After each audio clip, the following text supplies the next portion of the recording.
Zdravo ljudi, u ovoj epizodi ćemo pričati o mojoj teoriji za kraj Death Note-a. Da li je Light na kraju postao demon, to jest Shinigami. Pre nego što počnem, subscribeujte se na kanal i šerite ovaj video sa drugarima. Naravno, u ovoj epizodi će biti spoilera za anime, ako ga niste gledali, upozorio sam vas. Uglavnom, za vas koji ne znate o čemu se radi, glavni lik Light na početku pronađe svesku u kojoj kad napišeš nečije ime, taj neko umre. Uglavnom, te sveske pripadaju bogovima smrti Shinigamijima. I kad neko pipne svesku, može da vidi Shinigamija kome ta sveska pripada. Uglavnom, na početku od Lightovog Shinigamija Ryuka saznamo da čovjek koji koristi svesku kad umre ne ide ni u raj ni u pakao. I to je osnova za cijelu ovu teoriju. Da li je Light posle smrti postao jedan od Shinigamija? I gdje ljudi koji koriste svesku idu posle smrti uopšte? Kroz anime jedine dve dimenzije koje vidimo su dimenzija Shinigamija i zemlje. I realno Shinigamiji nisu nešto happy što su Shinigamiji. Kroz anime ih samo vidimo kako se smaraju u njihovoj dimenziji.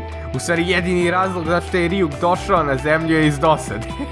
Što nam predlaže da oni ne žele da budu tu i da su tu pod nekom kletvom. Uglavnom, kroz anime naučimo da Shinigami ubijanjem ljudi produžava sebi život. I također vidimo da mogu da umru. Pitanje je kako se oni rađaju i kako se oni stvaraju. Jedini logičan odgovor je da su svi oni nekad bili ljudi sa Death Note. Jedna činjenica koja podržava ovu teoriju je što Ryuk jednom prilikom kaže da oni ne moraju da jedu jer su im creva istrulela. Što predlaže da im nekad creva nisu bila trula. I u početnoj sceni Death Note 3 Light filma vidimo Ryuka u budućnosti i jednog novog Shinigamija što je nešto mnogo zainteresovan za svet ljudi. I prva stvar koju uradi kad se sretne sa Ryukom jeste da mu dobaci jabuku, što nam predlaže da je on možda Light. E sad, možda kad neko postane Shinigami izgubi memoriju pa ni ne zna da je nekad bio čovjek. To je također jedna mogućnost, pošto Shinigami sa kraja izgleda kao da ne zna ništa o Lightu. Ili se bar pravi da ne zna. Ali jedna od najsumljivijih stvari u toj sceni je ova rečenica koju Ryuk izgovori.